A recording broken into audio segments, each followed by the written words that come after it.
Welcome everyone to the Phoenix Report. I am Jack Connor, and this has been the movie review that everyone is talking about. Definitely one of the most highly anticipated, one of the most controversially received. I don't even know if that's a word, but it's certainly controversial. Star Wars: The Last Jedi, Episode 8 has come out. We've seen it, and now we want to talk about it. Now, before we get into it, I know there's been a lot of controversy with this, and I guess, I was surprised by it, but I guess at this point I shouldn't be. I mean, people get so crazy passionate about Star Wars. Talking about what Star Wars movies you like and don't like is, in this day and age, it's almost like, talking to people about who you want to vote for president. Like, it's such a divisive topic with people, and people get so crazy passionate and hold it to such a high standard. Me, I'm going to put it right out there on Front Street. I loved this movie. I know that, maybe not everyone loved it the way that I did. I'm sure that like anyone else, they'll find things and be like, oh, I wish I kind of did that differently, or wish they did that. But, I think for the most part, the panel tonight enjoyed it. I don't know if, probably not everyone loved it the way that I did. But it doesn't matter. I mean, I think we've gotten enough positive reactions where that outweighed any of the negative. So, without further ado, I want to introduce my buddy, my partner in crime, Seamus Pautz. Hey guys. What's up, man? So yeah, we're talking about Star Wars today. Yeah, we are. Okay. It's sort of a diversion from the typical Marvel DC fare, which is a majority of what our show covers. So there's that, and finally, I've gotten this guy on it from, you know him, if you listen to this show, you know that I cover pro wrestling a lot. Sort of what John and Seamus are to the movie podcast is what this guy is to my wrestling podcast. And I'm glad that I finally kind of brought him over, to the movie stuff. He doesn't usually go for the superhero stuff, but I know that he's down with the wars. Please welcome from Chronochord, Cory, a.k.a. C-Dub. Hey.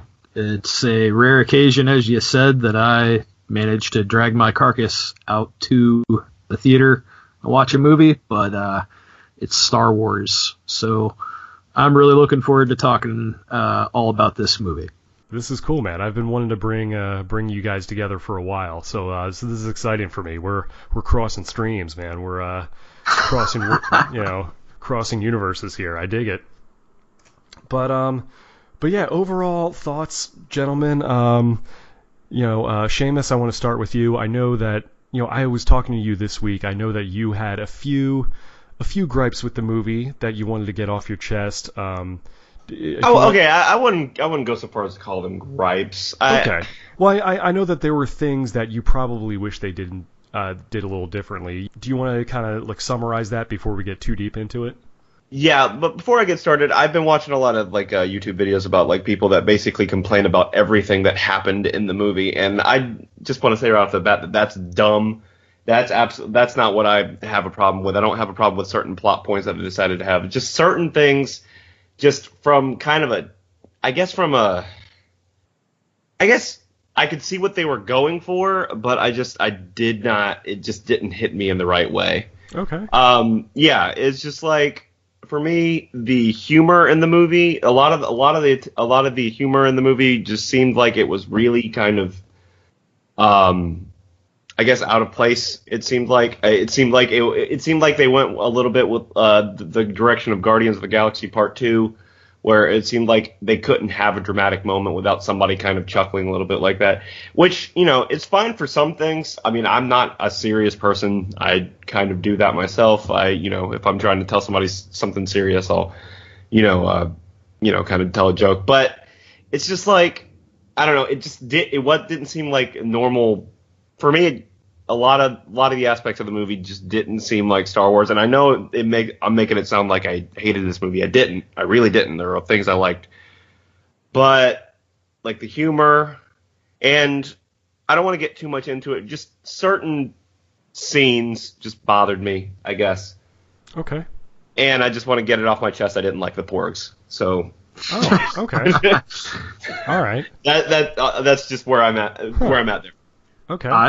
I think those are completely fair. I mean, that's a completely fair criticism. I feel like on that point that the humor was okay. I mean, I think they ramped up the humor in this movie compared to episode 7. How many separate moments there were. And it's kind of like you said, I think the pacing of the humor with the serious beats, it got really, really close in this movie. And sometimes that kind of throws you as a viewer. I'm not really a fan of it either, but that was my main criticism of the film and kind of my only criticism. Gotcha. I think the humor thing, because again, I've only seen this movie once, so it's like I still need time to digest it. I'm the kind of person where I need to see something several times in order to really take everything in. As far as I could tell, though, like I mean, the main joke that kind of threw me off a little bit when I first saw it, but then it kind of took. Then I kind of laughed at it was the deal with Poe contacting General Hux, which Yes. I thought was interesting. Yeah, that's the one that kind of bothered me too. Well, actually, there were several that did, but keep going. See, at first I was just like, oh, that's kind of interesting. But then now that I thought about it, it didn't seem that unusual to me, because that's kind of who that guy is, who Poe is.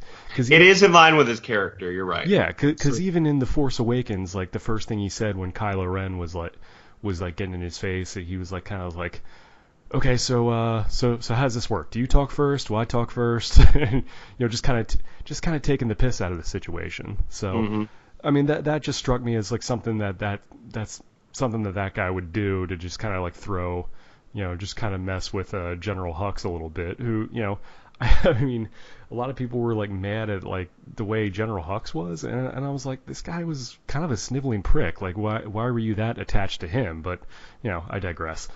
It felt a little Spaceballsy. I won't lie, but like you said, I mean, it goes with Poe's character, and most importantly, it served a purpose. Him screwing around and stalling served a purpose in the story, so I wasn't too mad at it. I'll say, in defense of Hux, the actor is very good at portraying the character, and I like Hux. I like honestly, I like the relationship between Kylo Ren. A lot of people have complained about Kylo Ren in this movie even, and have complained about him and Hux as well. That's not one thing I had a problem with. I have enjoyed the new perspective on the villains in this series so far, and I like where they're going. I don't need my villain to be this ominous entity that has no personality. I like the fact that he's struggling with a lot of things, and that you can tell he's kind of got a struggle, and maybe he won't, and everybody's saying because he has a struggle, he's going to end up going to the light side. Maybe he won't, and maybe he'll lose, and that's, something that we can look forward to see his journey. We don't know where it's going to end. So that's something I like about that too. Gotcha. And before we get too deep into this movie, I do want to stress that this is a spoilers review. I definitely noted it on the description, but if you're this far into it, we want to this is your last warning. We are going to get into spoiler territory. If you haven't seen it yet, stop it right now, go see it. And so that's just final warning, final disclaimer before we get too deep into it. I'm not going to lie, man. I had a feeling that not everyone was going to dig this movie, but like the level of like craziness that people that people have shown about this movie, it was just like, internet fanboys out there, I'm not gonna lie, you guys kind of broke me a little bit. Yeah, a little bit. I'm honestly, like, I've been telling myself, basically, after seeing this reaction to a movie, I kind of told myself maybe I should just start reading books again. Like I don't know, it's just such a visceral. I guess everybody feels they need to have this like visceral, like gut reaction to something. I mean, coming off, not to make it too political, but coming off of the election in the past, and different things that have happened, people just feel like they have to have their opinion, and they have to just stand by it and know everybody else is wrong, or that everybody else hates you if they disagree with you. And it's just like that's how it's turned. That's how it's kind of this movie has kind of made Not necessarily. I'm not blaming the movie, but I'm blaming the fan base. This fan base has kind of just become a little toxic. Yeah, a little bit. I mean, people take such crazy ownership of this. I mean, look, just ask George Lucas. Oh yeah. I mean, I've heard from a couple of people who reacted to this that were just like angry and all these things, and it's kind of ridiculous. Like one person, their criticism was there were too many women in this movie. And I said, what? So wait a minute. I said, you went to go see a movie about a girl and complained about too many girls. Like, what are you doing? It's not like you didn't know. It's more than anything, it's a symptom of the times, and it's how people react to movies. Everybody's got a hot take, and everybody has something to say about it. And I mean, it's Star Wars. A lot of people are going overboard with their reactions, but I was kind of more middle of the field. I mean, there were things that were great about it, and there were things that were not so great about it. It was a perfectly serviceable film. Yeah, I mean, I felt the same way kind of about like Justice League that came out, last month, a movie that I really enjoyed, and people have been bashing that because of stuff that happens behind the scenes and not even, related to the actual movie, and just that became a whole thing in and of itself. So it's just like between that and this coming out, it was just, and I know I shouldn't let other people's opinions of a movie bother me, but like sometimes it does make it a little bit less enjoyable.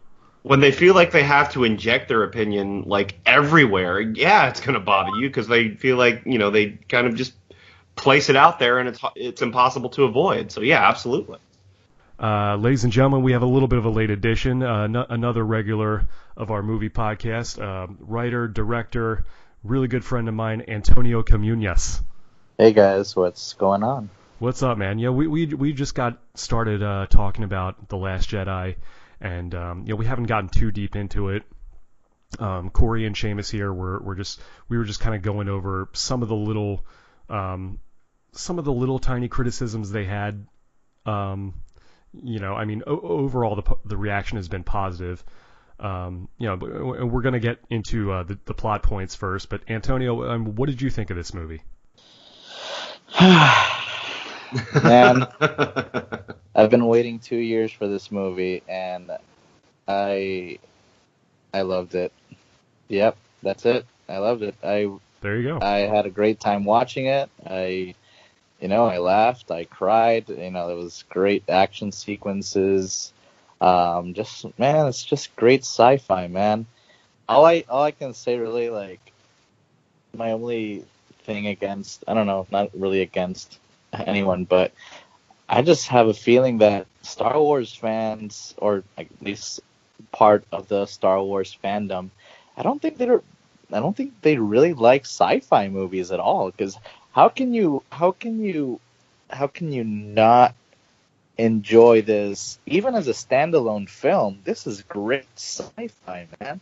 Yeah, everything. It's a complete package. You got new worlds, new features, amazing set pieces.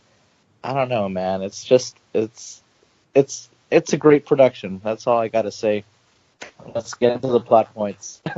I have a theory on this, and hear me out on this one. I think there are people out there who claim to be Star Wars fans, but I think they kind of like the idea of Star Wars more than the actual movie itself. Yeah, I think they're more attached to the actual characters and the actual stories themselves and what Star Wars stand for. Or maybe they saw it as kids and are expecting to have that same reaction to all of it, when that's impossible, when you're a grown adult. Yeah, it's like what you want every 2 years. You want to have the same sensation. That's kind of boring.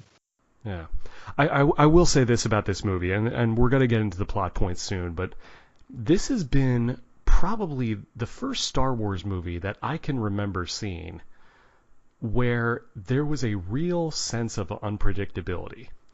Because, and again, all of us, we were too young to see the original, 4, 5, and 6 in the theaters, but we had grown up with them, seeing it at home. With the prequels, we definitely knew where they were going, we were just kind of invested in the journey. We kind of knew what the destination was going to be, though. Yeah. And even with The Force Awakens, we knew that, okay, the purpose of this, we got to set up new characters, and we're also kind of reconnecting with the classic characters, seeing what they've been up to over the last 30 years. Kind of got all that out of the way. Now with this one, it's like, okay, you've done all this heavy lifting, now what? Now what do you do? Mm-hmm. Yeah. And that was part of the appeal of it for me. And they had even put it out there on Front Street in the previews. Luke had said, "This is not going to go the way you think." Yeah, well, I was glad that I didn't watch any of the trailers or TV spots. I went in completely fresh, and after I saw the movie, then after that I saw the trailer and I was like, "Well, this is totally like it's giving you clues, like it's in your face of what they're gonna go for, but at the same time, it's kind of like all these trailers are always like the misdirections, so they don't, people think that they know the plot points, but it turns out to be something completely different, as we all know." Mm-hmm. But yeah, I'm glad I didn't watch any of the trailers. But after that, I think it was pretty obvious that they were trying to tell us that something big was coming, like a big change was underway, and now everyone's like kind of in shock. Definitely. Even the title was very, very, was very. Yeah, it's pretty grim. Yeah. It was very. Oh God, I'm trying to think of the word. It was Cryptic. Yeah, very cryptic, very, very provocative. That's what I meant to say. It's like The Last Jedi. What does that mean? Oh, but that's the thing. The thing about a great movie is that, like, before even the film comes out, like, it makes you think. When you're watching the movie, it's making you think, and when you exit the theater, you're still thinking hours later, like the day afterwards. You're just like, you can't stop thinking about it. You're like, I gotta watch this again and again and again until I understand what's going on, because I have so many like emotions going on inside. I will say this, the movie was successful, whether you liked the movie or disliked the movie, and I am on both sides of the fence on that one. Whether you like the movie, this movie was successful in that it was financially successful and people are still talking about it. Mm-hmm. And that's what they're going for. I mean, that's a success right there in my mind. If people are still discussing and debating, obviously more of these movies are going to be made. It's not like, a Justice League situation where, it's getting critically panned. Obviously, it's getting critically praised. It's audience members that have a problem with it, but it's free advertising, word of mouth. Even if you don't like it, you're still writing about it and having people see Star Wars, Last Jedi. Yeah. Good or bad, like it or dislike it, it's still very successful, and it did its job for sure. Oh yeah. So I can't disagree with that. It's a part of pop culture, Oh, very much so. So, anyways, let's get into the plot. We open. It's literally right after The Force Awakens. You go right back to the to sort of the Resistance base. You open up with this big space battle, big dogfight, above the planet where the Resistance base was. The First Order is coming for them, attacking immediately. And so right off the bat, they're trying to evacuate. It reminded me a lot of sort of the Hoth battle in Empire Strikes Back. Yeah. It's like they were found out right away. They needed and in a way, like the movie kind of reminded me of Empire in that like they were constantly running. They were always they were literally always being chased, and like throughout the whole movie. And this was a good first start to it. And kudos to them, and kudos to both Force Awakens and Last Jedi for just getting started right off the bat. I mean, right off the bat, we have one of the best, I will say, hands down, one of the best space battles in Star Wars. Like for sure. I mean, I've maybe seen played better space battles in Battlefront, but I don't even know that counts. But like this is probably one of the best visual space battles I've seen. Like that scene with Poe. And like making that turn in his X-wing, I was blown away. Like there was a lot of things that I just could not believe was happening. I was like, this is a Star Wars space battle. I think one of the things I really liked about the tone, especially the opening and the whole like there's the sequence where they're trying to bring in the big Resistance bombers to try to take out that big Oh, yeah. like the big Star Destroyer. Mm-hmm. And Rose, we get introduced to Rose's sister and all that. Mm-hmm. But like one of the things that I liked about the tone of the film is like, and I know I follow Ryan Johnson, the director, on Twitter, and he's a big like movie fan. He loves studying old films and the classics and the great directors. And this kind of has like an old school World War II, like an old bomber. Yeah. Yeah. And like it has this epic scale too, like David Lean, like something like The Great Escape. Mm-hmm. Or Bridge on the River Kwai. It has some of these aspects to it, but I just love that it had that tone of it almost feels as much as a war movie than Rogue One, like even more. Like me, just that little scene from from the you're opening right crawl, there, like in the thick of it. Yep. And that's another thing I think that scene did very well. Like, say what you want about the movie, I can't criticize that scene because it made one of the most epic Star Wars battles, and it actually made it personal. It didn't just make it, ships blowing up, basically like toys blowing up. No, when you saw these people die, you realized they were people. You realized that they were people with families, and that just the way they handled Rose's sister.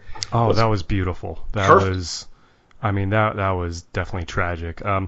Opening up to a space battle, it reminded me of Revenge of the Sith, which that was a great space battle too. Oh yeah, for sure. But this first one shot is just like amazing. Yeah, this one you obviously threw a little bit more of the personal stuff into it with Rose's sister and all that.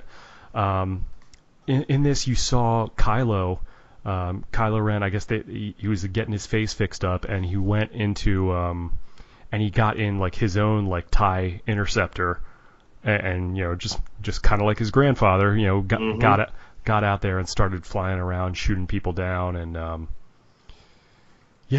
and I mean it was crazy, and just the scene where Leia essentially got blown out of the bridge along with everyone else.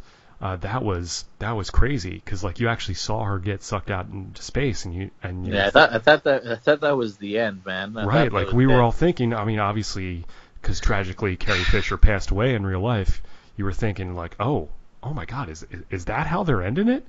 Like this early? Like that was crazy. And obviously she had the big Force comeback, and which a lot of people had problems with. I didn't. I mean. I thought it was kind of cool. We got to see Leia use the Force for the first time. It was great to see, for sure. It was just, and it's one of the other things that just makes you think, like, how did this happen? Is she just Force sensitive by herself, or did Luke teach her some tricks to just use as protection and defend herself in a just situation sheer force like of this? will, Yeah. I will say this from a logical perspective, it absolutely makes sense that she has the powers. But visually, I'm sorry. Visually, I mean, it did look. It was kind of dumb. I'm sorry. It was. It was kind of dumb. I appreciated what they were doing, and obviously everybody wants Leia to she is Force sensitive. She is capable of using the Force. She's one of the twins, obviously.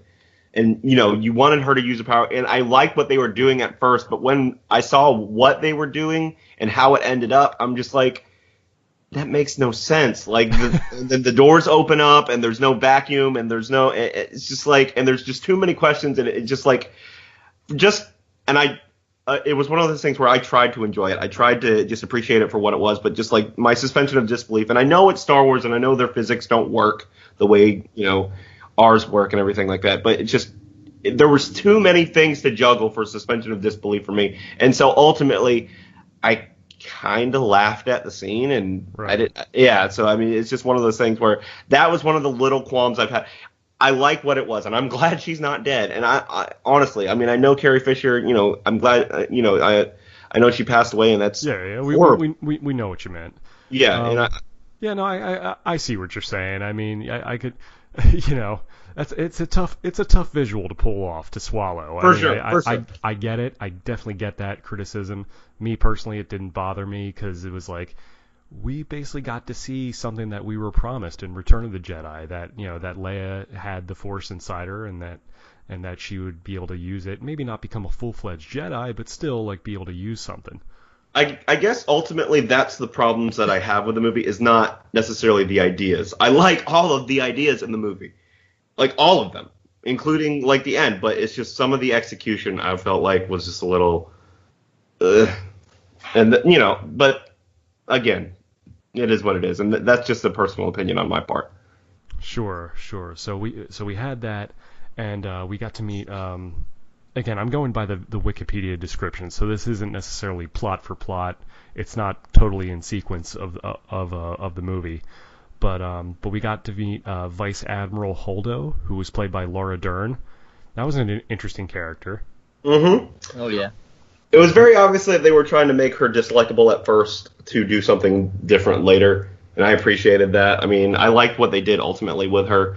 And, the people that have a problem with her because, she's a purple-haired woman, it's just, honestly, shut up. Like, they had visual issues with her, but not actual, with their actual character. No, not visual. Like, the fact that, purple hair is kind of attributed to, like, the social justice warrior and everything. Like, not me. I'm not saying I have a problem with it, right. But I have heard people have this issue where he's just like, she's a social justice warrior, she's got purple hair, and I'm just like, she's an alien! Gotcha. She can have purple hair! Yeah, like, it's like, really, like, where do you draw the line in Star Wars here? Like, we have people with tails growing out of their heads. That's where you draw the line. And please, guys, stop trying to force real-world politics and social agendas into this.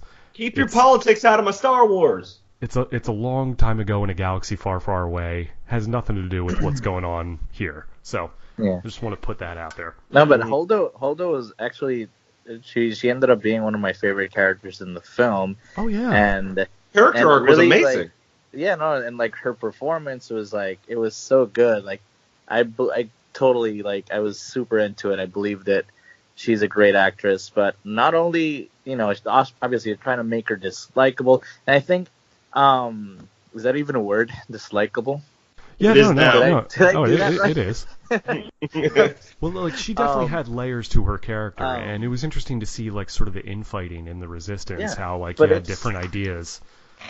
But like one of the things, I think when I was asking, because I had my own opinion of like the message or the moral of this film, or what was the theme of. Well, at least one of the themes of the film, one of the big ones for me, it was expectations, like expectations of, these characters, like you've heard about them, or like expectations of these new characters. And it's kind of like a theme that is constant throughout, especially obviously the expectation of Rey and Luke, and Luke being, a legend, and he's not what everyone thought he was, or he's in a very low place, but still they're playing a lot with our expectations, and like you guys are talking about, they're playing with Holdo's character, making her dislikable. Like you don't know, like maybe is she really a traitor? Is she working for the First Order? Does she even know what she's doing? But in the end, she kind of ends up being my favorite. She's the real, like I've been writing on Facebook, she's the real MVP, because what she did was just badass. It was such a great cinematic moment in like sci-fi film history. It was so like legit. Yeah, that scene's definitely going to make some Watch Mojo lists for sure. Oh, the scene, it was like so epic, man. Mm-hmm. It reminded me of that scene in Rogue One where they take the the hammerheads or something, and like they start pushing the Star Destroyer mid-air to like crash into. It was just some crazy sci-fi military tactic. Like, oh my gosh, they're actually going for it, and the way it was shot and edited, it was just you end up with your mouth open, like wow. Understandable. We definitely moved on. Cory, were you surprised that Finn recovered as quickly as he did from the last movie? Not at all. No. Yeah. I mean, I fully expected it whenever I saw him in some kind of suit in the trailer or whatever. So. They probably put him in some like a Bacta tank or something, because my man took a saber to the back in the last one. That was rough. But he got out. We got to meet Rose. played by Kelly Marie Tran was the name. New character. I thought, yeah, she was cute. You know, she kind of like seemed like the everyman / every woman. It was interesting to see just like the average person who was in the Resistance, who isn't necessarily a Jedi, but like you kind of got to see that from her perspective, and obviously the whole bit with her sister, and just yeah, there was definitely an interesting relationship that Rose and Finn had, and they kind of went off on their own adventure because they were trying to disable the tracking device because the Resistance was able to track them through hyperspace. Yeah. It kind of reminded me, I don't know if you guys saw Star Trek Into Darkness. I did. Yeah. But it kind of reminded me of that, where like they were able to like track the Enterprise through warp. Maybe JJ had some doing that. Like I remember that time where I was yeah. I will say this about their side quest. I'm not going to say I use the word side quest very intentionally. It seemed like a video game side quest. What they were doing, it didn't really seem like. And this is one thing that I do agree with all the, I guess, quote unquote haters. It seemed like they were just doing something to give these characters something to do, like with that whole, oh, we got to go find this thing, and then we got to go find this person, and okay, now ultimately what we did didn't matter at all, and so it's just like it kind of felt like we were just there to give Rose and Finn just an excuse to be on screen, which, you know, I like the characters. I love Rose, honestly. I like how she turned out. I thought she was hilarious. I thought she was some of the humor in the movie that worked for sure. I like the idea, like you said, Jack, about her being like the everyman. I feel like Star Wars needs some more of that. Just kind of, you get a lot of it in the extended universe where not everybody's a Jedi or not everybody's, smuggler. You know, some people are just 9-to-5 workers, and that's kind of what she was. And I felt like that added some realism to it. But just their whole side quest thing seemed really video gamey, even down to Maz Kanata coming up like a cutscene from a video game, telling them what they needed to do. But again, I liked them as characters, even though their arc wasn't necessarily great. But again, that's another problem I had with it. Rose, for me, Rose is it's like one of the other themes in the film, which I think they really went hardcore on this theme, is the whole, greatness can come from anywhere, like from anyone, even like the lowest engineer or mechanic. Like Rose was like an engineer, right? She was like pretty. Yeah. I mean, she wasn't very high on the command chain of the command or anything like that. Yeah, I don't even know if she was a soldier in the field. I think she was just like a crewman, basically. Yeah, basically. So greatness can really, they were set off on this adventure, and she's having her own adventure with Finn, and but I think it's one of those things like these characters do some crazy, amazing stuff, and greatness, and it looks like Rose, will become, more and more important in the Resistance, probably as she's introduced to us. But yeah, greatness can come from anywhere and any person. And talking about the adventure, the side quests that they have together, I recently saw some haters wrote on social media, and the actual Star Wars account responded to them on Facebook.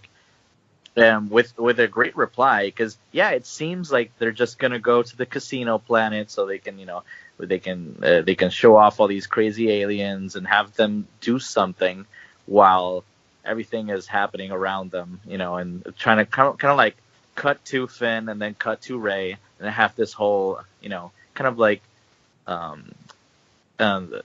what am I thinking, like the speed or the pacing of the film. It seems kind of like an excuse, and you can't really justify everything that happens there. But how Star Wars responded is that, hey, we're sending these guys on their own journey, and if you think it's pointless, well, it wasn't, because there was actual character growth for both of them during the whole casino thing. I think it was Finn learned how to care about someone other than himself or something like that. And Rose realized, I don't know, I don't even know what it was that they said, but Rose realized something important for herself too, like maybe she can make a difference too. Maybe she was like her own hero, in like saving these animals that were mistreated on the casino planet. But definitely has some sort of, importance, or, why would they write it? This is a multi-million-dollar production. You think the script would have more sense to send these characters into a pointless adventure. So there is some sort of payoff for these characters. Yeah, I mean, I think at this point, the film, and not only with all this, but with the scene of Rey and Luke on the island, the film starts to take on that general theme of regular people doing extraordinary things and legendary people not doing the expected legendary things that they do. Yeah, for sure. Yeah, it's a great way of putting it. And I mean, there was so much symbolism in this movie of everything just being turned on its head from, like, I don't know, it's almost like this movie it knew that there was going to be this backlash and there was going to be criticism, but like with Kylo Ren smashing his helmet, and I mean, my favorite, maybe most hilarious moment ever in Star Wars, Luke milking the four-breasted beast. Oh dear God! And guzzling down the milk with gusto, with great enthusiasm, with fervor. He was directly at Rey as he took a big chug and goes in like I'm fairly certain that beast winked at Rey. Yeah, right. Okay. That definitely happened. I don't even have to say. I got a good thing going here, don't I? All right. Oh boy. Yeah, those God milk. Don't be jealous, honey. Be there forever. Oh God. So yeah. Speaking of that, we go to Octo. Do we have to speak of that? I mean, sorry. how's that for a segue? Yeah, right. Yeah, we go to Octo, the island where we last left Rey, and because Rey and Chewie and R2 all went there to find Luke, and it was crazy because she hands him the saber, he tosses it away like right off the bat. I was like, oh, that did not see that coming. Yeah. This is a metaphor for the entire film. It was throwing away the lightsaber over his shoulder, and we get introduced to the Porgs for the first time too in that shot. Which I'm surprised there wasn't a little more outrage on Rey's part, because that was the whole thing I was thinking of through The Force Awakens, and as much as I enjoyed that movie, I was thinking, I'm like, wait a minute, you're telling me that Luke just pieced out a few years ago and is not anywhere to be found when they need help? That was one of those things. It's like, you better have a good explanation for that, dude. Yes. Yeah. Yeah. I mean, he ended up having a good explanation, and something I was thinking about is like another thing that was pointed out about why, if Luke is trying not to be found, why did he have this whole map set aside in The Force Awakens to to find him ultimately? But I guess it wasn't a map to find him. I read something about that. It was because they weren't looking for a map to Skywalker really. They were searching was because Luke for the Jedi Temple. Luke went to find the Jedi Temple. That's what they think. Like if Luke is anywhere in the galaxy, it has to be the Last Jedi Temple because that's the last thing that he went to do, or that's what his friends know. So everyone's trying to piece the pieces together to find the Last Jedi Temple. So it's more about finding the temple than to, Luke Skywalker, threw breadcrumbs around to, try to find me. It's actually, trying to find like historical documents that will actually take you there. Yeah, and that's not and again, it's not necessarily something I had a problem with in the movie. It's something that was pointed out, and honestly, it was one of those things where I knew there was an explanation for it. I didn't research it out myself. I'm glad you did, Antonio, because that makes a lot of sense now. Yeah, plus he was trying to make sure that R2 kept it hidden. He was just trying to erase that planet from the map so no one would find him. Mm-hmm. That makes perfect sense, honestly. And he probably sort of program R2 to kind of shut down for a little bit, or I don't know. He just wanted to go there and die in peace. Pretty much. Okay, before we go further, I have to talk about the scene that really got me, like really like on an emotional. I don't but that scene where R2 finally saw Luke. Oh yeah. Oh man. When he said R2 with that tone of voice, I was like, his buddy. That's Luke and that's R2, and they're talking, and it's awesome. They're together and it's again. Star Wars. Yeah, man. After 40 years, it's actually happening. And then I mean, I think about it, R2 was Anakin's droid, and he was Luke's droid as a kid, and it's just like, it's like his buddy. And then, okay, we want. Well, I guess we better get into more like what the, I guess more of the story before I talk about what happened afterwards. But yeah. Well, not only that, him showing the hologram of yes, Leia yes, when she was exactly. young. Yes. Oh, Like how great great is that? Oh man, that got me. And he was like, oh man, low blow. I can't get out of this now. No, and it's like not even, and it's interesting how the film, they criticize The Force Awakens for like just hitting all those key like nostalgia points, just like in your face. Is like bling bling bling bling nostalgia. You're gonna feel something, kids. But for here, it's like everything is kind of so organic. It's something beautiful. that could definitely happen. And R2 just using Leia's message to mess with him and convince him. That was pretty organic and on. That is something R2 would definitely do. You can tell, knowing his personality throughout the entire movie, because that thing about R2 is he's one of the few characters that you see throughout all 8 films. Yeah. All of them. He's in all of them, so you kind of have a good grasp on his personality. So it totally seems like something he would have done to kind of play that card. I think he and 3PO even showed up in Rogue One for a little bit too. Yeah, he just did. for a second. Yeah. I believe you're right. Yeah. Yeah, but even the reaction that Luke had when he saw Chewie and he's like, "Where's Han?" That was tough. Yeah, I was always hoping that the two of them would have gotten together, but obviously that didn't happen. Yeah, man, kill the past. Yeah, for sure. So, so he started showing Rey, teaching Rey a few things here and there, which was good. He kind of gave in a little bit. Then they had the whole thing with Rey and Kylo, like talking to each other through the Force, that was something new. That's something we haven't seen. Yeah, that was kind of weird. Like I had to like kind of get into it at first. I was like, wait, is this like what's happening in the film? Like they had so many like different scenes like this. It's like, okay, this is awkward. How is this even happening? Like you couldn't tell whether it was like metaphorical or they could actually see each other until one particular scene that you could. They were connecting via the Force, like Luke and Leia would like kind of sense each other, but there was we all know there stronger was than that else at play here, and then it kind of like okay, that makes sense. But what was the real purpose of that? Is like Snoke was trying to attract Rey to the dark side, or pretty much it. That's pretty much. He was kind of playing off of Kylo's emotions, and he was conflicted, and so was Rey. So he was playing off Kylo's emotions and Rey's insistence to herself that she's something special. Like, and that's something that's one meta aspect that I appreciate. Like I said, I like a lot of the ideas in the movie, but this one thing where Rey is like us, in that she thought that she was like this ultimate person that had this lineage, but we find out later that's not true. But and then Snoke used that to lure her to him. And so Snoke was basically saying, yeah, guess what? You're not all that special. I'm so much more powerful than you.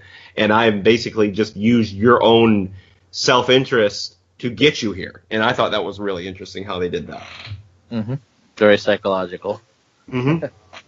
The story about about what happened was interesting because Luke had sensed that Ben, his nephew, was already starting to get corrupted by Snoke, and so much where it's like he kind of had this moment of panic where it's like, he even like drew his lightsaber and but immediately like stopped and regretted it because he's like I don't want my nephew to get corrupted the way my father did. And again, that's kind of the whole point, because the dark side plays off of fear, and fear overtook Luke, and he had that moment of weakness, and that brought it all down because Ben saw that and freaked out and just went full tilt. Yeah, he couldn't believe his, the person he trusted the most would try to, kill him in his sleep. It's so crazy. It's just like it all kind of cruxed on that moment, and it's just it's kind of just like a reflection of real life.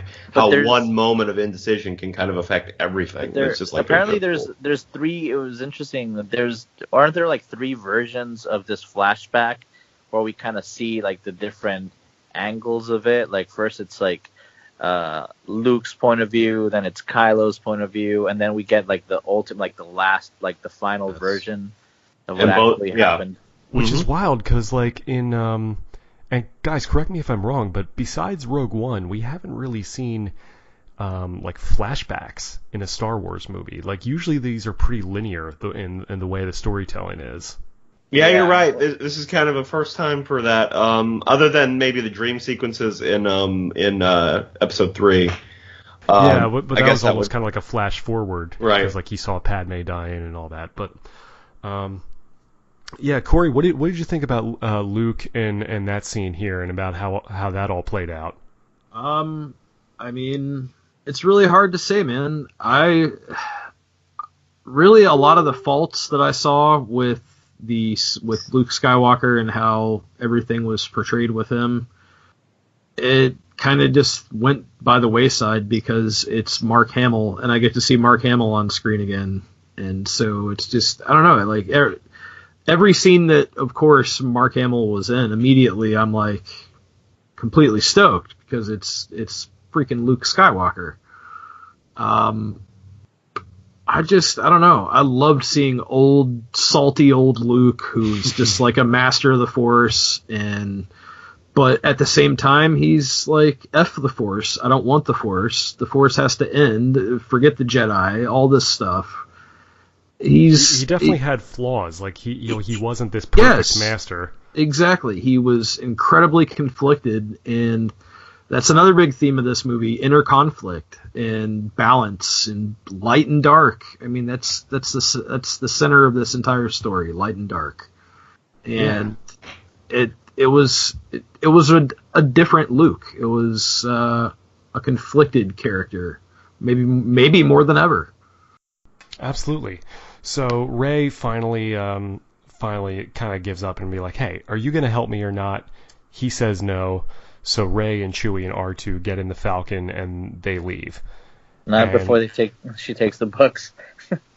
She takes the books and she takes like 3 porgs, which the porgs were like nested in there. By the way, how funny was that scene with like Chewie and the campfire? Yes. Oh, dude. He was like cooking a porg, and like the one was like looking at her and just the saddest eyes.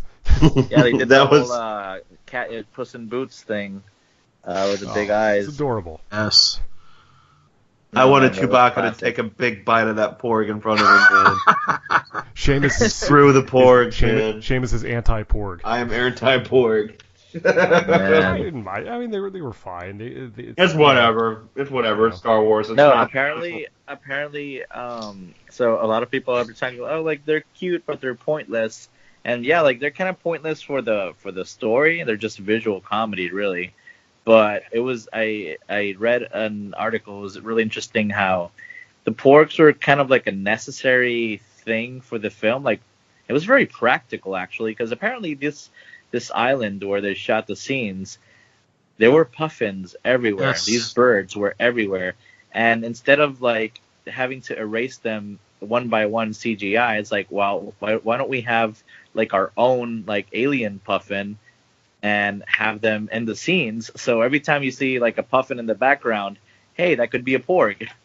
And dude, that's actually, I would have loved to be in the pitch meeting for that thing right there. That's awesome. That's actually from a marketing perspective, that's genius. I think it was Ryan's idea. It's like, why don't we just, make our own, like, our alien puffins? That's have awesome. them in the scenes with the real puffins. I mean, look, in a universe where we can have Jawas and Ewoks, like, why not porgs? Yeah. You know what I mean? It's whatever. Yeah. So they take off, and Luke has an encounter with the ghost of Yoda. Yeah. How great was that? That was, Frank Frank Oz I coming was back. waiting He for looked that like, for like 2 years, man. I was waiting for that moment. I knew it was coming, but and I mean to hear him call him young Skywalker, it was like, Yeah. oh man, And to hear cool. to hear Frank Oz go back into his original trilogy Yoda voice was awesome. Yes, he was. That was Yeah, he was old Yoda from Empire and Jedi. People you get to see like puppet Yoda hanging out with Luke Skywalker, and people still have an issue with this film. I was like, no, It was great. I would pay $20 just to watch that scene by itself. Oh yeah. Oh yeah. So good. That is like, man, the tears were flowing like crazy. The whole just having them like sit back and watch the tree burn. They're like, it was just an epic visual, just a very cinematic moment. And even more with a nostalgia kicking in and what these characters mean to us. It was like an explosion of emotions there. That was, I mean, it's hard to get much bigger than that. That was, it really is. That was. Oh, but the thing is, like, speaking of, Rey taking the books, because, they don't show that till almost the very end. So Yoda, like, sets the tree on fire before Luke can even go, like, run in and burn it himself. So he doesn't even notice that the books are gone. And someone told me, like, what if Yoda burnt it, preemptively on purpose? So he didn't know that the books were gone. Like, that's Yoda such a must know Jedi that the thing books to are do, gone. though. That is such a Jedi thing to do. That happens so much in these movies. Oh, Yoda could have easily pulled a swerve and misdirect, and you're like, you probably knew the books were gone. Just when you thought the sacred texts were gone forever, and there was people are saying like, oh, like Luke has nothing else to teach Rey. Well, Rey has some really interesting books. They're not really page turners, but they have lots of information. Wasn't that a thing in like Dead Poets Society and Robin Williams where he was like throwing the books on the ground and I don't know. I feel like that was a thing that happened in the movie, like an "Oh Captain, my Captain" moment. Right. Yeah. Yoda, seeing just that did get me. I will say that much.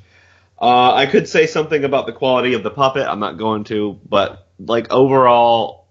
That scene I enjoyed that scene for sure. I think it's the initial shock of seeing the puppet. I think that might have been so much. Yeah, it looked like, whoa, that's a really weird puppet. But then it's like, oh, then you get it's a puppet. The scene goes on, and you're like, oh man, yeah, this is Empire puppet right there. This is Dagobah puppet. It's actual Yoda. It was so cool. Yeah. So we go back to the Resistance. They're still basically running from the First Order.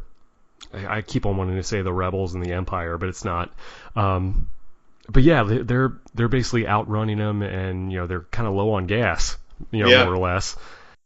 About this part of the movie, and I think I realized I've only ever seen one other movie by this director. I only ever saw Looper. But this director is really good at making big things seem self-contained. Because if you watch Looper, it's a time travel movie, but it's a time travel movie that basically takes place in a field, in a house, in like a small town, and that's it. And that's all you see. In this movie, it's a chase through the galaxy, but it just feels like there's only like 4 or 5 actual locations other than the casino. But again, not. But we'll get to the casino part. Don't worry. But yeah. No, I was gonna say Holdo was kind of revealing her plan. She wanted to use like small transports. Poe disagreed with that. He said like, no, they're gonna get picked off in a second. And he's like, what, do you just want to cut and run and all this? So there was a big mutiny going on there. And while that was happening, we go to the casino because they were looking for this like master code breaker. Now I was kind of getting my hopes up for a second there when they go to this casino planet, and I was like, oh, Lando. But it wasn't Lando. But I thought it was cool to see Canto Bite and see this casino thing because like it's another thing that we haven't really gotten to see very much of in this in the Star Wars universe.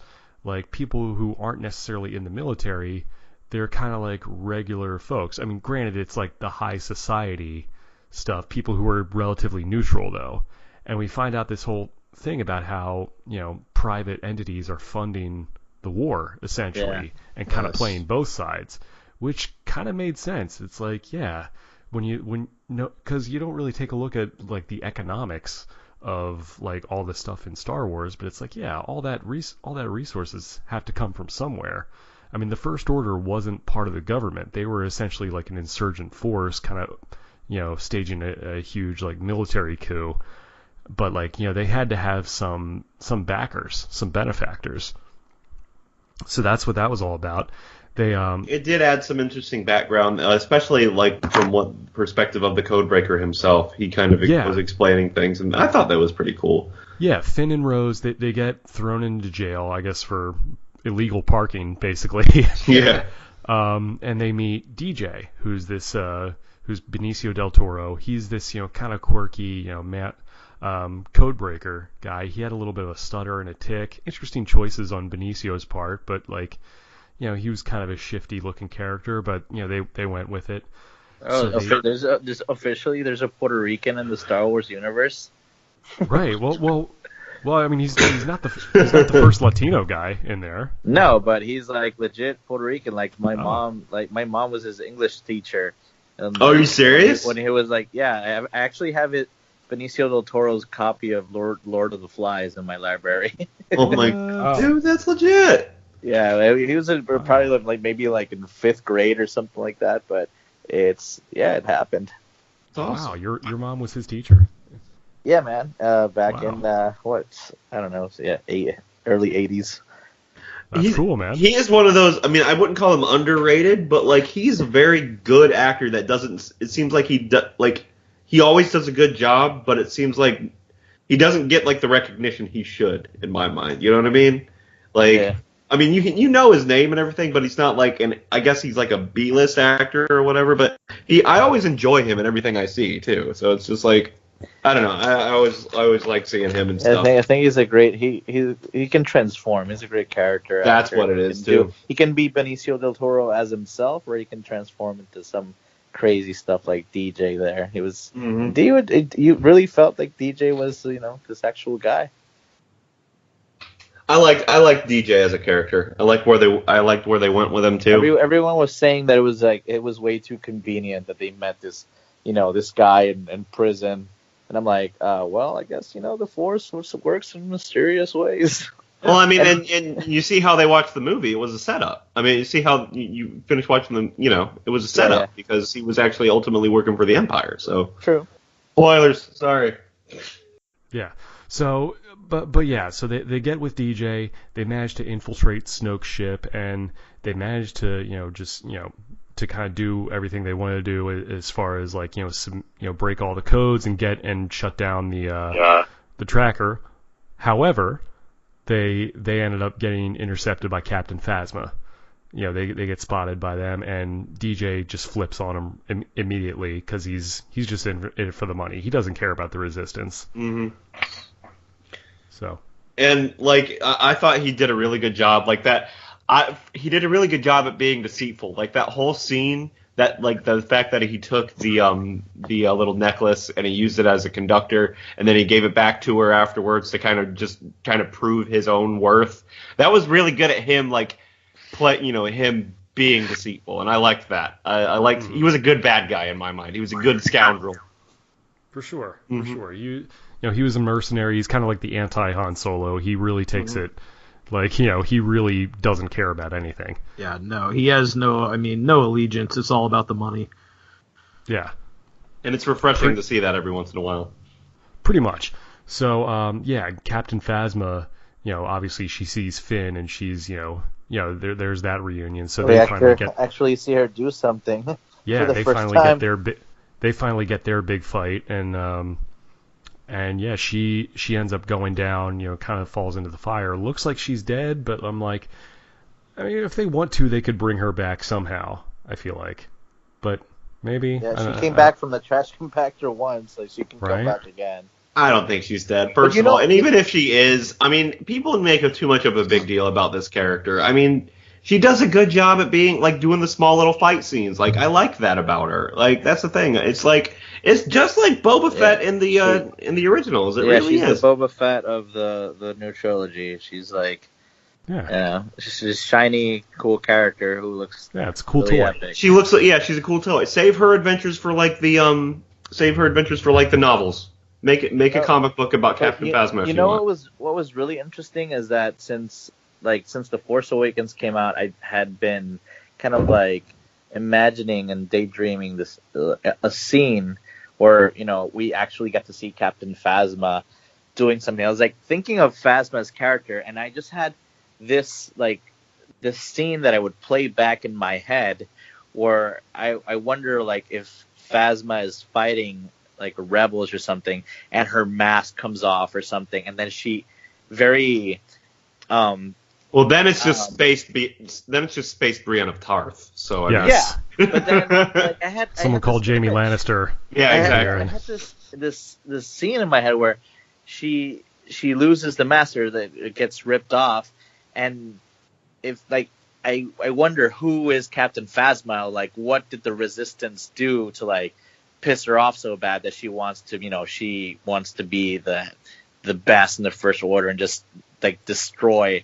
Like, what does she feel towards the Resistance? And this epic scene of her just looking at Finn is like, I hate you rebels, before she bites the dust or whatever. Right. That was a scene that, I don't know, it was kind of like a deja vu in my dreams. Like, this scene has to happen. Like, she has to have her mask ripped off, and then she has to have some like kick-ass line like I hate you rebels. Like, and then she gets destroyed somewhere. It was so I thought it was a very good like culmination. Very, very, very true. So we finally get the throne room scene where Rey she gets out of the Falcon with like an escape pod, which we've never really seen before, but that's something the Falcon can do. And she met up with Kylo, and he immediately takes her to Snoke, and we finally see Snoke in person as opposed to via the hologram. Right. And it was a pretty tense scene. That they have that big meeting of the three, and then Snoke reveals that he was behind the whole thing, and he kind of smack talks Kylo for a while and kind of buries him a little bit and just says he's not ready and this and that, and I would be so pissed. Yeah. So Kylo's pretty mad about that, but so they're torturing Rey and this, and of course the biggest shocker in there, Kylo kills Snoke. And probably one of the most clever misdirections of the Force we have seen in a while. And for my as much as the Leia scene bothered me, technically this scene I loved, because it kind of gives you an idea into how the Force actually operates. And it's just like they don't see everything, they just see little bits, and they just can kind of sense things. And Kylo just played that perfectly. I thought that was a very well executed scene. And it was a great scene, because then you get to see them fight the red Praetorian guards who, like, remember we kind of saw those guys in Return of the Jedi. They were guarding Palpatine, but we never really got to see them fight or do anything. This time we did, and it was amazing. Like, to see like Kylo and Rey, you're thinking like, oh my god, they're working together now. Some of the it was one of the best action sequences. I mean, lightsaber battles. It was so much fun. It's in the top 10 for sure. And we thought that Snoke was going to be like the main heel. We thought he was going to be the main bad guy, but it's an amazing twist, man. It really is. Like, and a no one of people could believe that was happening in the theaters. Like, oh, what? Everyone was clapping, but I was like, oh my god, what does this mean? Yeah, exactly. It really took the wind right out of the room immediately. Like, oh, whoa, okay, things are different. Yeah, it was a what the F moment, but there go all the fan theories for the last 2 years. They're like, bye. Honestly, I'm glad about that, though. To be honest, like the thing is, we'll probably get an explanation of who Snoke was in the next movie. We don't need. I don't see this obsession with needing this information of who Snoke is, or like Snoke is Ezra Bridger, man. That's it. That's the truth. Ezra Bridger. Yeah. Oh, there's the kid from Rebels. Oh, Yeah, okay. yeah. That's Okay. the big reveal. That's Snoke right. is Ezra. I don't care. I honestly let's not go don't down that care. rabbit hole. I don't care who Snoke is, and I did not care who. I mean, I every time somebody asked me who I thought Rey's parents were, I would always say I don't care. Like, it's not about that, and that's what this movie said. But again, not about that. But it's great. It's great that they're about to go into the whole, because it's like I said, it's really interesting how you were Jack, you were talking about the beginning. It feels like Hoth and Empire, and obviously the movie kind of has these amazing nods to the original trilogy, but at this moment in time, I was like, wait, this is like they had literally like a shot by shot like remake of the elevator scene where Vader is talking to Luke, like Vader's standing behind him, and he's and Luke is in handcuffs. That is like, it's shot by shot. It's the exact same framing and everything. I was like, wait a second, this is the Return of the Jedi all over again. Like, this is way too similar. This is a throne room sequence, and suddenly, Snoke gets, cut in half. Yeah, And Darth you Maul style. realize, wow, just when you thought this is gonna be another ripoff, the tables have been turned. But then it also wasn't like it. But people are think like, oh well, is Kylo Ren good now? Not so much. nope. Yeah, Because then they reveal that at the end of it. Yeah, they thought like, it's like, I guess we're friends now. Nope, not really. I just So didn't now- like that guy. Yeah. and the second nod to the obviously like the biggest twist in like cinema history, the I am your father sequence in Empire Strikes Back. It's the same thing. Like he's holding out his hand, and this is something that happens in like every single Star Wars trilogy. Like someone holds out their hand and is like, "Join me, and together we can rule the galaxy." As father and son, or as like BF and GF. Yeah, pretty much. Right. We can rule the galaxy, and it's like another nod. But the fun thing about the twist here is that we're all, everyone's hand is like really tight, and no one's breathing. There's the room is so tense, and you want to know who Rey's parents are. And the big reveal is that they were no one. They're garbage. They're just drunkards that sold her for nothing. Well, hey, wait a second though. I don't know if I totally buy that. Me either. I think that might have been Kylo just trying to convince her to join his side. He could have been BSing it. But at the same time, it gives you. But it gives you a Rey message knew that subconsciously, though. It's like she was trying. Here's the thing here's why I don't think it is BS. I think she wasn't just letting Kylo convince her of it. She was basically saying she realized you could just see like the acceptance setting into her face. It was is therapy. It was a therapy session. Yeah, exactly. And that whole thing. Maybe I'm not saying you're wrong. I mean, I don't know. It's just definitely. I think there is a possibility that he may have been lying to her. He may have been telling the truth, though. I don't know for sure. We have no, dude. If this movie has taught us anything, we have no idea what's going to happen in the next. You got to question everything. But it gave everyone the idea, or sent out the message that even if her parents were no one, and she wasn't part of this, she wasn't born from the Force or a crazy, part of this crazy legacy, this big Force-sensitive family.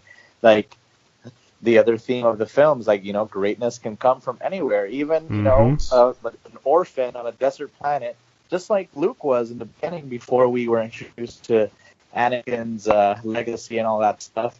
Sure. He was just, a farm boy that became, the biggest hero in the galaxy.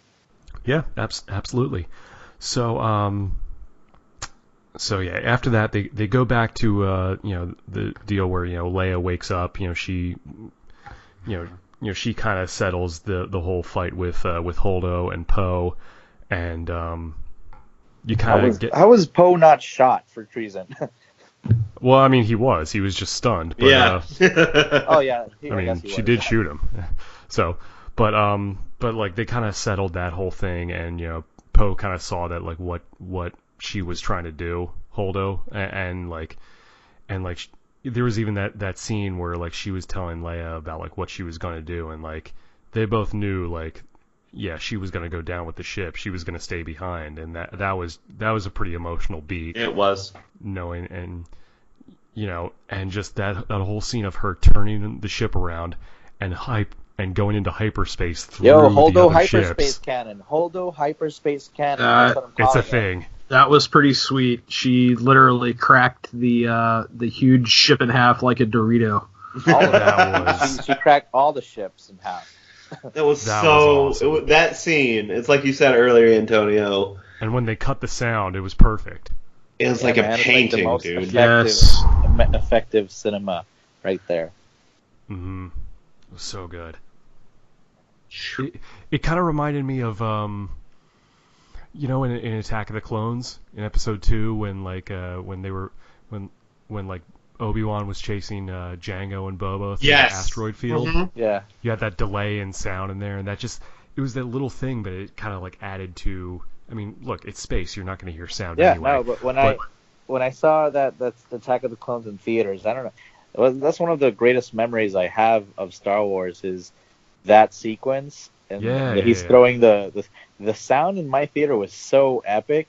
Like when that bomb went off, man, the whole theater shook like there was no tomorrow. It was intense. And it's just the power of just the power of cinema and what people can do with sound and just using it to its maximum effectiveness. Even if the movie, by itself is not, a masterpiece of cinema, it's definitely an amazing experience visually and audio wise. Yeah, man. All around. Yeah, go ahead. I mean, John Williams always kills it. I didn't get a chance to mention it, but the casino scene, loved the music. It was a total throwback to Cantina. I mean, it was perfect. But different too. Yeah, absolutely. Yeah. And having him just jam out, like John Williams was originally a jazz pianist, so he really gets into it. Oh yeah. Yeah, I mean, he's the man. Yeah, definitely a classic track. For sure. So they finally get to where that old Rebel base was on Crate, which is like, at first I thought they were going to Hoth because I saw all the white stuff, but I figured out it was salt, not snow. So it wasn't the same. It wasn't like Echo Base on Hoth. The tears of the oh gosh, the fandom. Jeez. I love the memes coming out from that. It's like 48% on Rotten Tomatoes. Oh, what is it? Salt. Yeah, the salty tears. The planet was made of the salty tears of the fanboys, and yeah, exactly.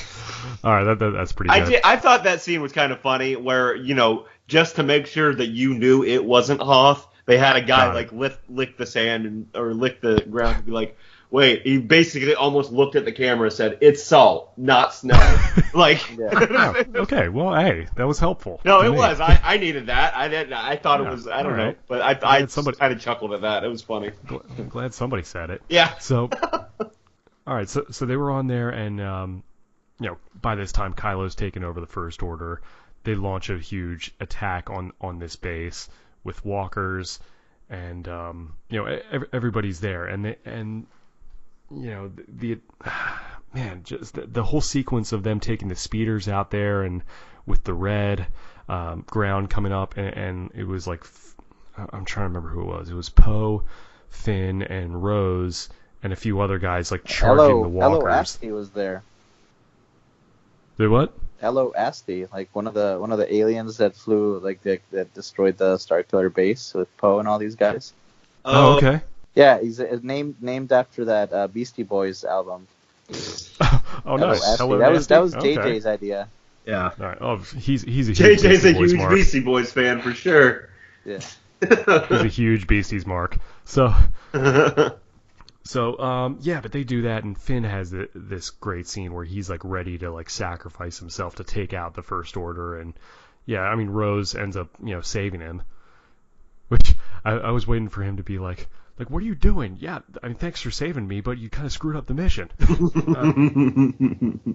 But at first, I will say this: at first, I didn't like that scene, just because I kind of thought it would have been a brave move for them to have him die. But what Rose said afterwards, it was kind of pretty powerful. It's like it's not about dying for what we believe in. It's about living for what we believe in, or living for the people we love and everything. And I thought that was really powerful right there. Oh, it's like tell that to Admiral Holdo.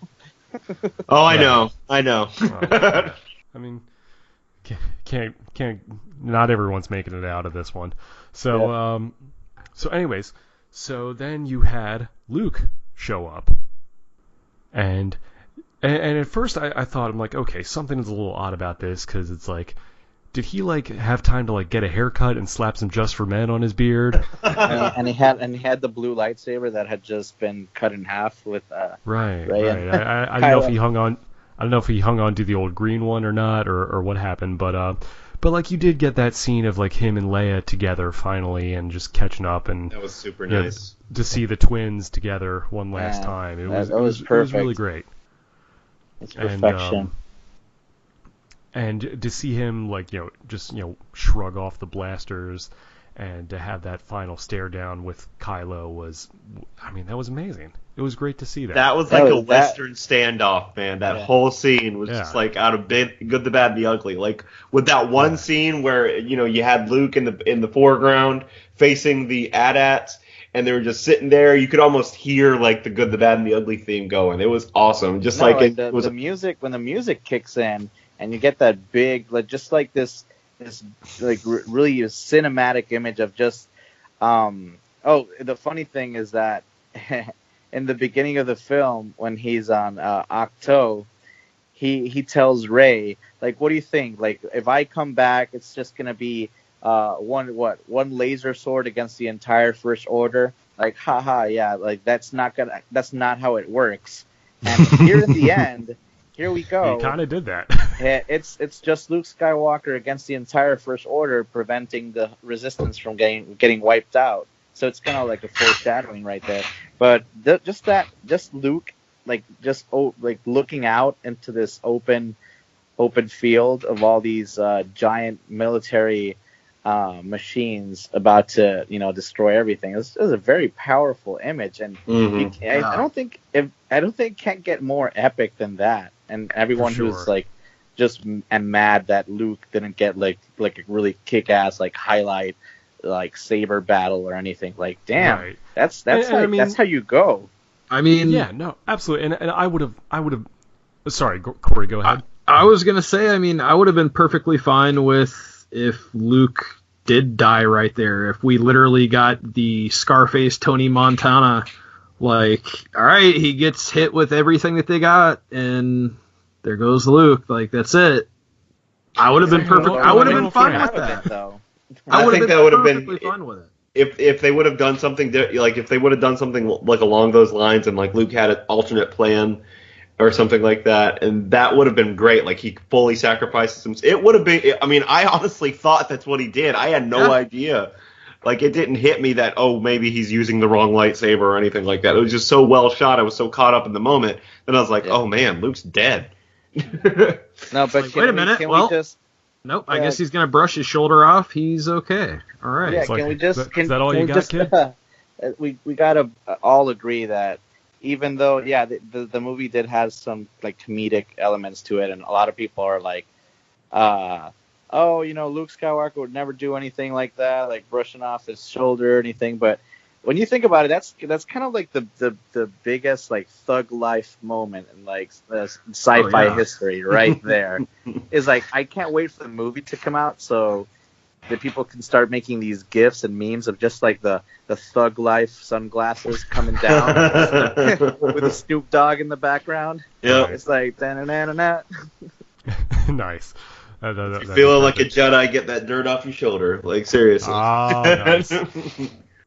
Love it. But yeah, no, he goes out and like, yeah, I would have loved to see like an actual like lightsaber duel, between the two of them. But I mean, I was satisfied with what we got. No, And sure. And once I kind of figured out what he was doing, he was pulling like some serious like Doctor Strange level like astral projections and stuff. Straight up astral projection, cosmic holograms. Yeah, that was like that blew my mind when it was like, oh my god, he can do that? That's nuts. how when you realize he's as powerful as the Force as he's a real legend. Oh yeah, which I did kind of get my hopes up for a little bit. I was like, oh, he's not dead. Then I'm like, oh yeah, no, he is dead. He's dead, but yeah, go ahead. Key point here that was already established and has been established since the 1983, since Jedi. The most powerful users of the Force don't end up being completely dead anyways. Yoda came back. We saw the Force Ghost at the end of Jedi, which, with Anakin and he's always like Luke is always with us. He just went back to the Force, man. Everyone says, "Oh, Luke, yeah." Like when Luke died, I'm like, "Bro, what are you talking about? Luke ain't dead." There's no way he's not coming back. Oh, there's no way he's not showing up in Episode 9 as a Force Ghost. Oh, he's absolutely coming back. It's gonna happen. Clearly, he's gonna come back, and they're gonna be like, "Oh, Yoda. Luke's here." But what a beautiful scene, though, like him on the island just kind of like at peace finally and like staring at like, it almost looked like they were two suns and just, it was such a callback to the Tatooine scene and just like, I mean, it was beautiful. But he went out like a boss. He did. Which is more than I can say about Han Solo, let's be honest. No. Was it more than, is it the cosmic hologram that really took that much out of him that he just didn't have enough energy? Or it was like Obi-Wan. He just like decided that it was time to just join the Force. Seacrest out. Yeah, exactly. I think honestly that was his drop the mic moment. Exactly. He drop the cloak. Drop the lightsaber. But like that whole scene, you were mentioning like the Force Ghost coming back. Dude, I just had this image of just like, what if in the last movie we're gonna get a scene? I just want a scene with like all of the Jedi that have passed, like, Qui-Gon, Obi-Wan, Mace, stinking Yoda, the whole. I just want a lineup. The whole crew. I would love that. I would absolutely. I'm not saying I need that in my Star Wars movie, but if that happened, everything else could have. I wouldn't care about anything else in the movie. That would just make my Star Wars experience. I mean, it might not be happening because apparently they're trying to shift away from the whole Jedi thing. They're apparently they're going for the whole we don't need the dark or the light. We just need something else, something completely different. Like the Jedi is the past. It's old news. So we have to do something different.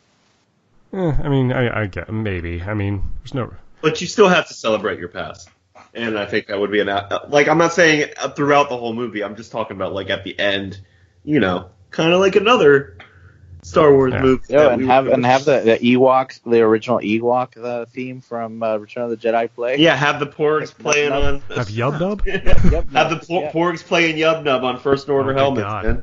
That's a callback.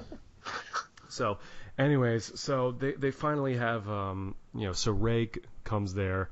We realize that obviously Luke is not the last Jedi, so we kind of get that question answered. Mm-hmm. Rey uses the Force to move all those rocks.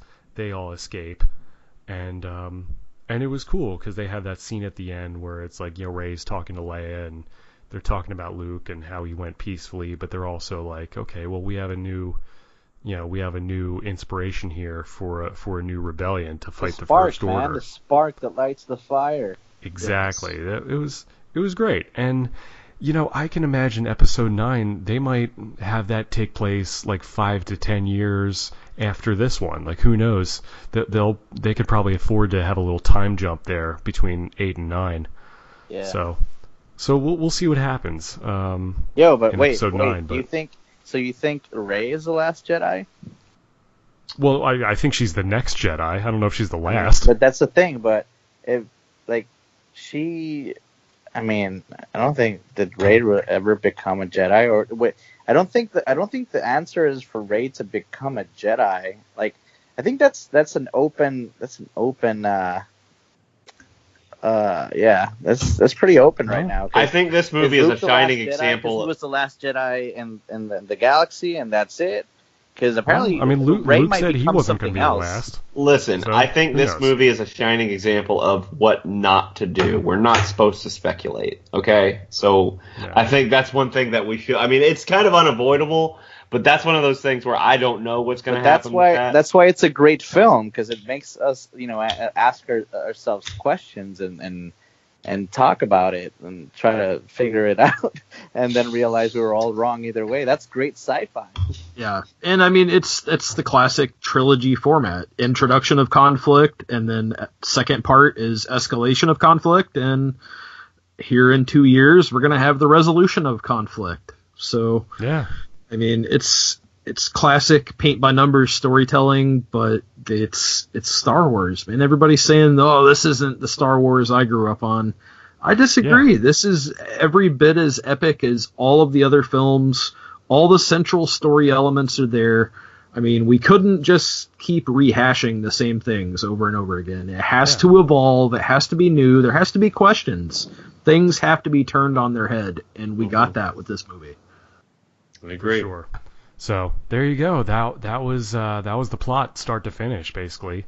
And so let's quickly go down the cast list. Obviously, we had Mark Hamill at the top. But what a performance he gave! Like, just it was really cool seeing him reprise this role after all these years. Yeah. And you saw glimpses of his old self, but he just gave a really great, really powerful performance. Yeah, Absolutely. I loved his acting for sure. Like I said, the shining moment for me was when he said R2. Again, I just have to repeat it. When he said R2 and they had that moment there, that's when you saw, hey, that's Luke.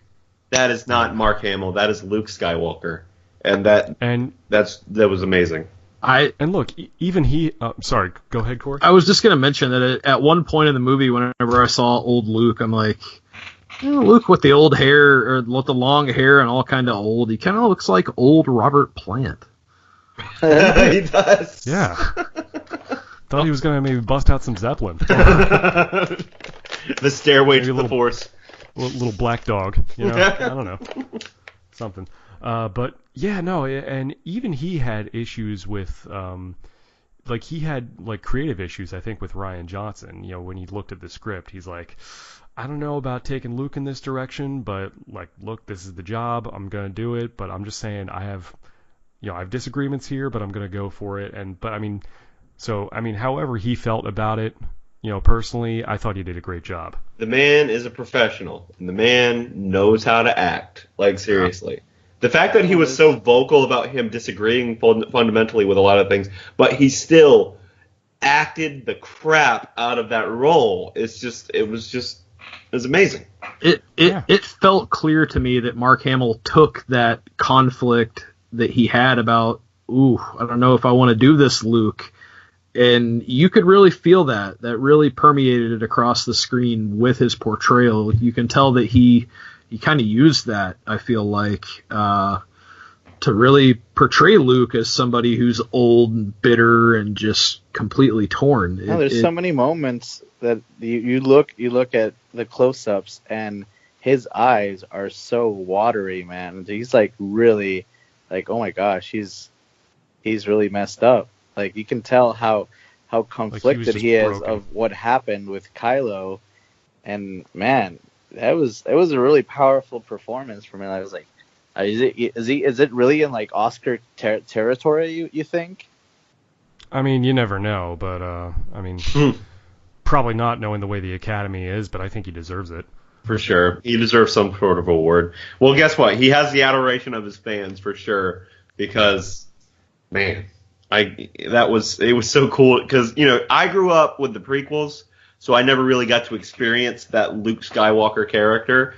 So, going in and seeing Luke Skywalker on the big screen was just a special moment for me. And Sure.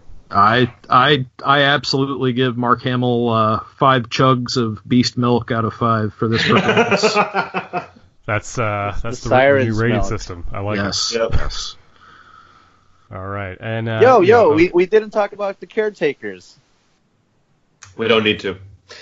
I'm sorry. I love the caretakers. They're funny. Oh yeah, they were the little The they lizard, looked like the lizard nuns. nuns. Yes. They looked like space nuns. They're hilarious. It took Also me a second to pointless, remember but who you were talking hilarious. about. Yeah, they looked like, they looked like they worked at the Catholic school where my wife teaches. I don't know. They were there. They were and they were there, and that's about all. They fix things. They fix things. They were frustrated. They're just like, oh god, these Jedis with the Ray is breaking always everything. breaking everything. I just mopped here.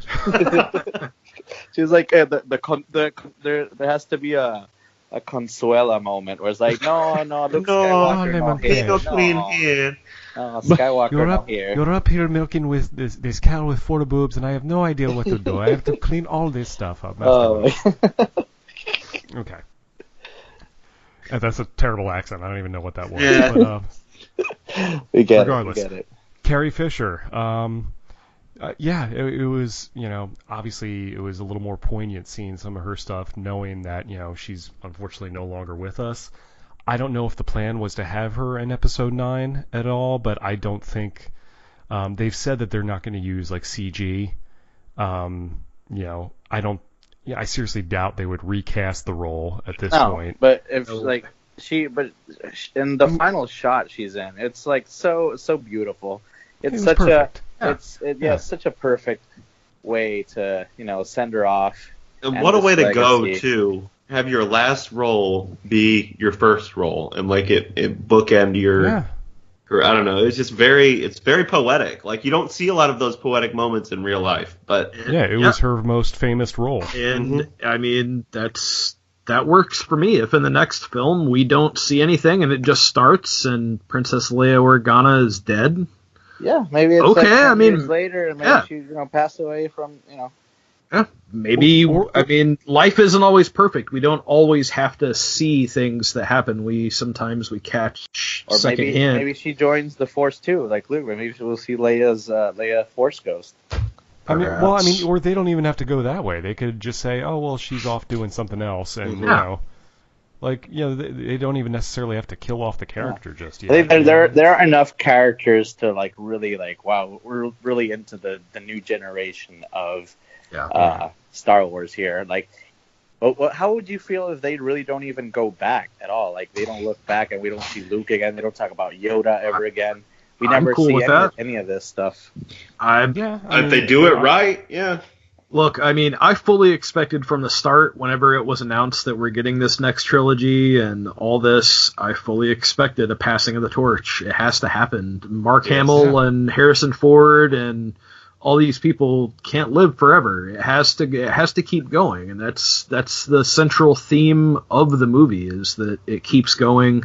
And that's something that maybe some of the haters could kind of take a lesson on. I mean, Star Wars is going to keep going whether you like it or not. So, yep, pretty much. It's going to be here after we're all gone. Clearly, yeah. I mean, the box office numbers have definitely indicated that. It's going to outlive us all.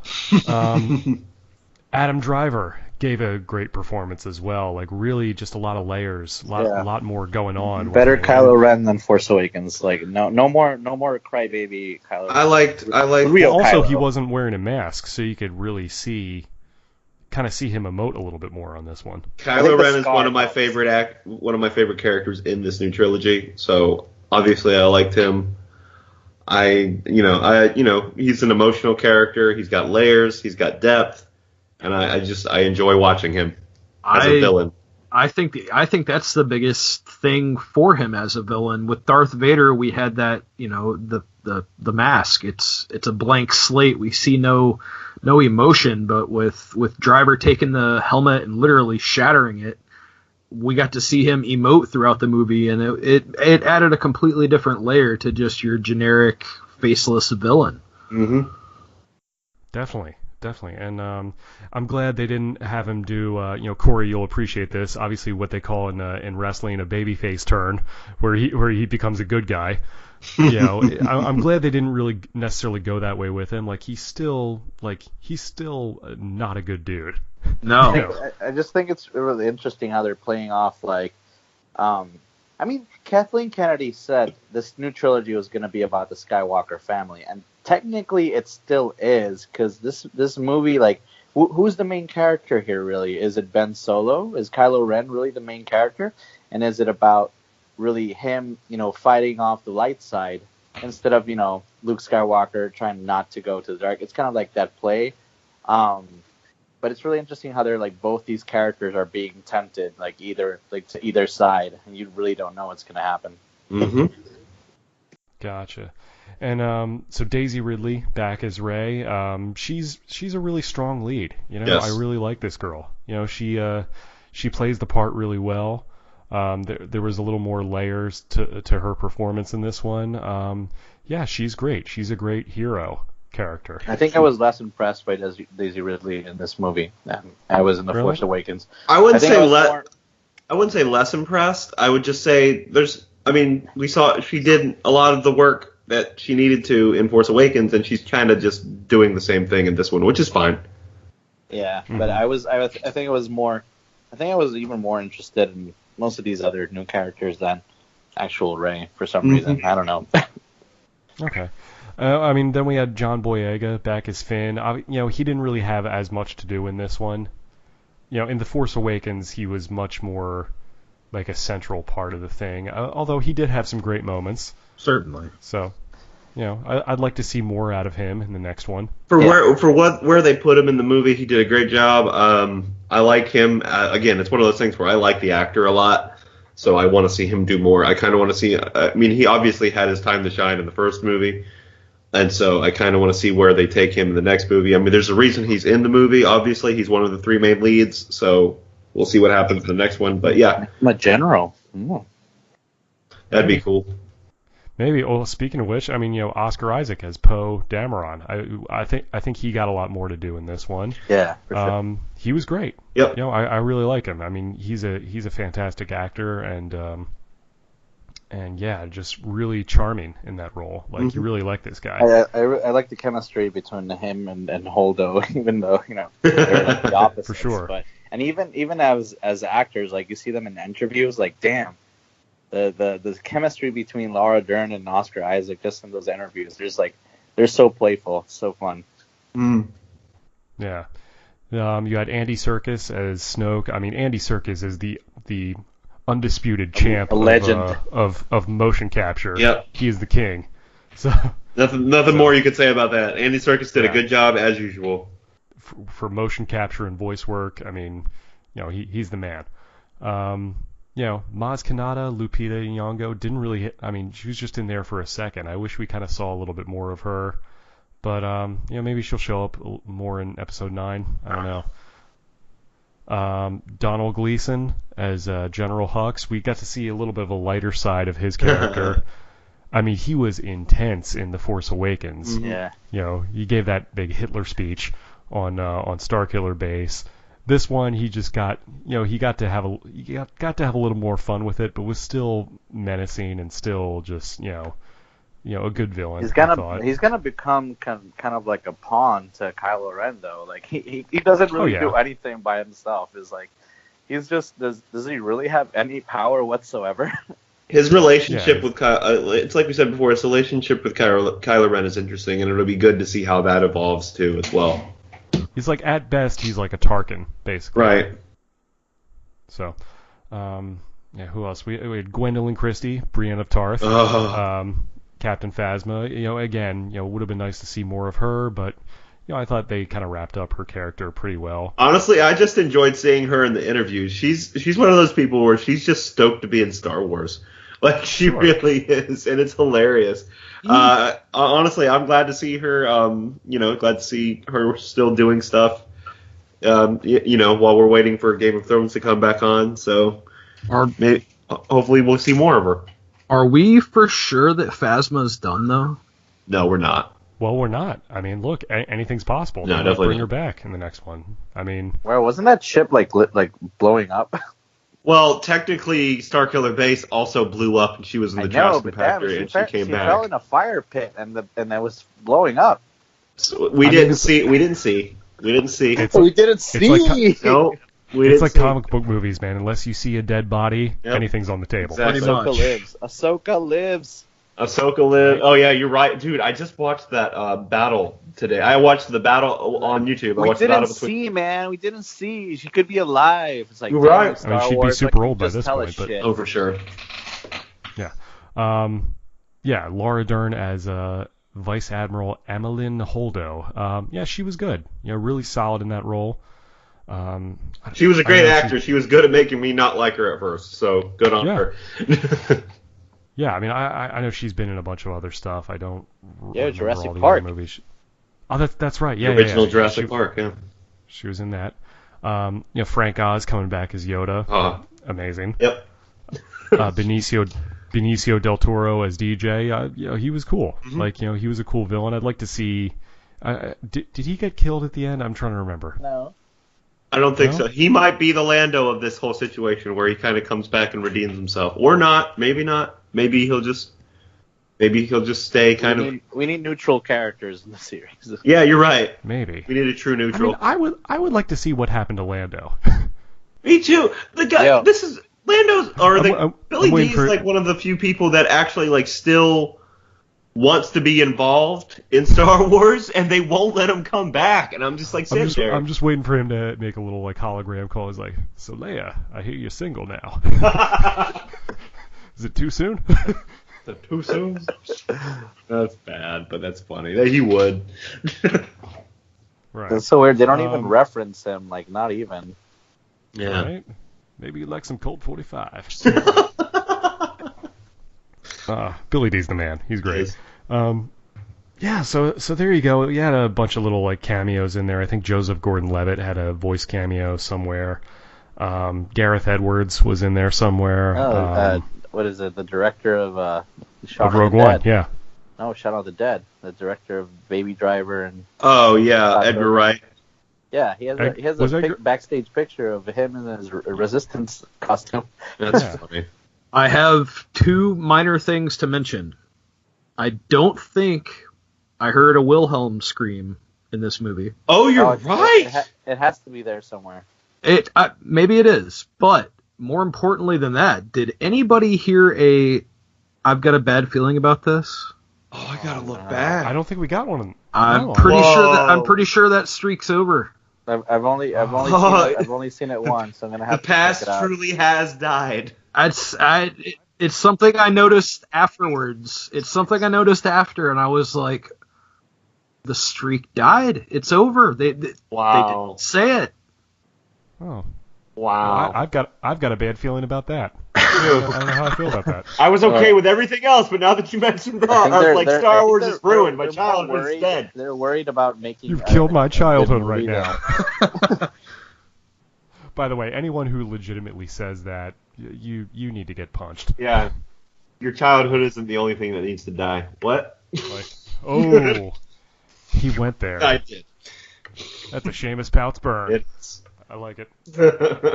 So, I think you also had Prince William and Prince Harry and Tom Hardy were all stormtroopers at one point. What? That's fun. I like putting their British actors in there, because what's his name? James Bond. Daniel Craig. Yeah, Daniel Craig was in the last one, too.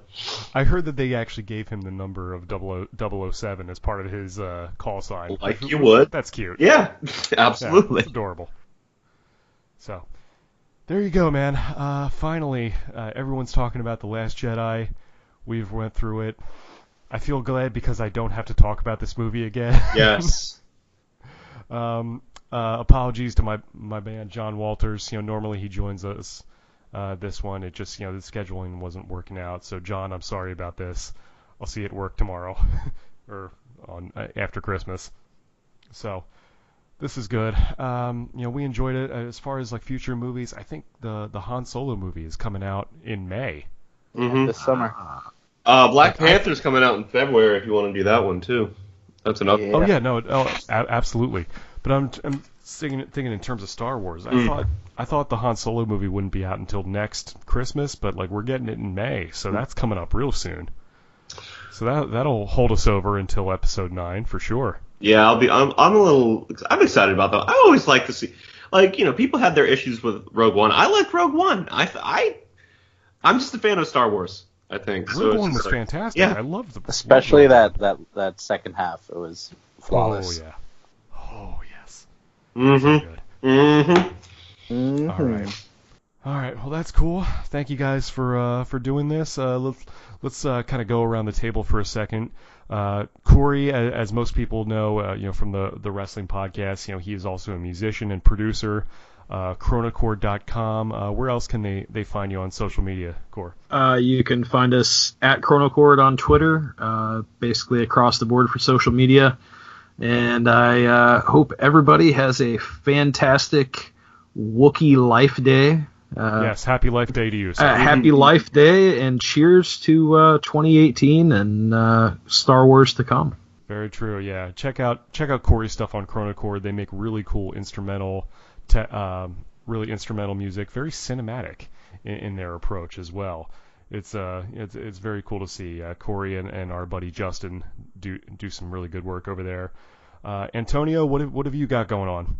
Well, I just finished my social media program. I was studying online, and I'm working on making my own marketing business. It's called Teknik Marketing.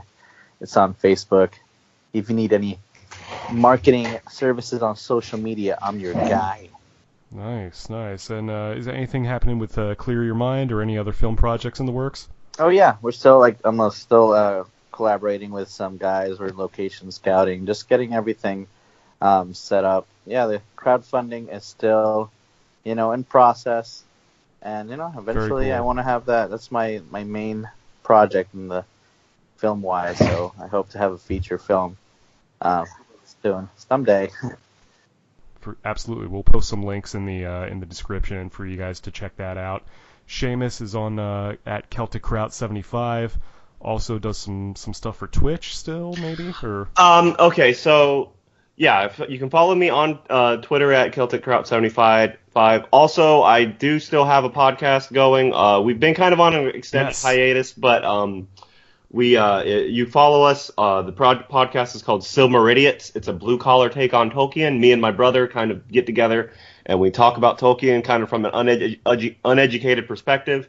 And we have a good time kind of talking about Lord of the Rings and things like that. That, basically, it's been on hold for a little while, but there are still some good episodes out there, so give that a listen. We should be bringing that back. And if you listen to Silmaridiots, also, I might be having some new podcast ideas coming out soon, and I will let you know by way of Jack. And, we'll see. We'll see what 2018 brings. I'm excited about the new year. For sure, man. This is awesome. As you guys know, anyone who's followed my show for a long time, for those of you who are new, who are like just looking for some Last Jedi stuff, my show does a lot of stuff. Like I mentioned, we do pro wrestling, we do movie reviews. The bulk of it is one-on-one interviews. I'm a musician. You can check out my band Vertebreaker at facebook.com/vertebreakerband.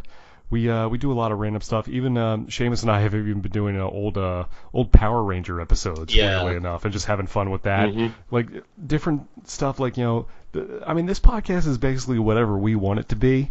So if you guys have any ideas, any suggestions, requests, leave a comment. Email me at jackconnorpodcast@gmail.com. Tweet me at jackxconnor. Hashtag Phoenix Report. Find me on Facebook, facebook.com/jackconnormusic. I'm also on Instagram at jackxconnor. I'll have all the links to my social media in there. But thank you guys for sitting through this. Thankfully, this wasn't as long as the movie itself. I know it's getting pretty close, but if you hung in there long enough, we appreciate it. Make sure you like it, subscribe, leave a comment. Hopefully a nice one. Not say that we're idiots for loving this movie. If you do, just. You'd be right to call me an idiot, but whatever. Right. I'm an idiot for a lot of different reasons for that. But if you want to think that's fine. I'm just glad you're listening. So go back and listen to some of the other episodes. We've done some other Star Wars stuff, obviously. So that's it for this one. This has been the Phoenix Report. I am Jack Connor. May the Force be with you all and with your spirit. Good night. See ya.